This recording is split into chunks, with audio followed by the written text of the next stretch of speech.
The men were separated into 3 groups: Syrians, Iraqis, and other nationalities. The SDF has besieged Baghouz since September, but the fight has been slowed because of the enormous number of civilians who have surfaced in the tiny shred of territory on the banks of the Euphrates River in eastern Syria. Well over 10,000 have filtered out over the past 2 weeks.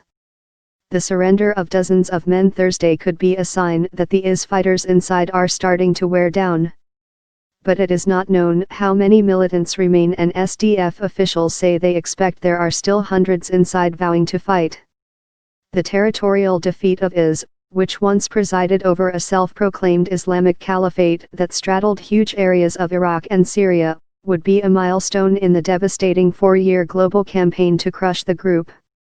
But IS militants have scattered in the vast desert between the 2 countries, and sleeper cells continue to stage guerrilla-style attacks.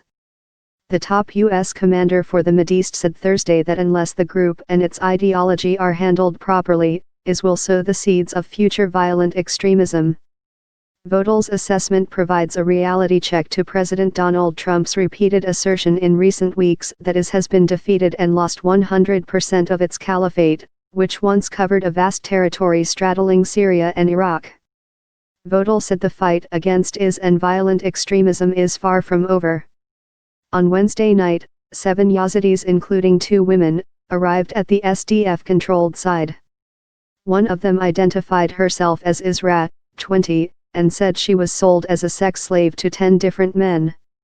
Many Yazidis, followers of a minority faith, are still missing 5 years after IS militants stormed Yazidi towns and villages in Iraq's Sinjar region and abducted women and children. Women were forced into sexual slavery and boys were taken to be indoctrinated in jihadi ideology. On Thursday, the 2 Yazidi women, Isra, 20, and Adaba Murad, 21, took off their veils and burned them in front of women fighters of the Women's Protection Units, or WPJ, that is part of the SDF. Last month, Iraq's President Barham Salih said that all IS militants who committed crimes against Iraq will be put on trial, including 13 suspected French militants who have been transferred to Iraq from Syria.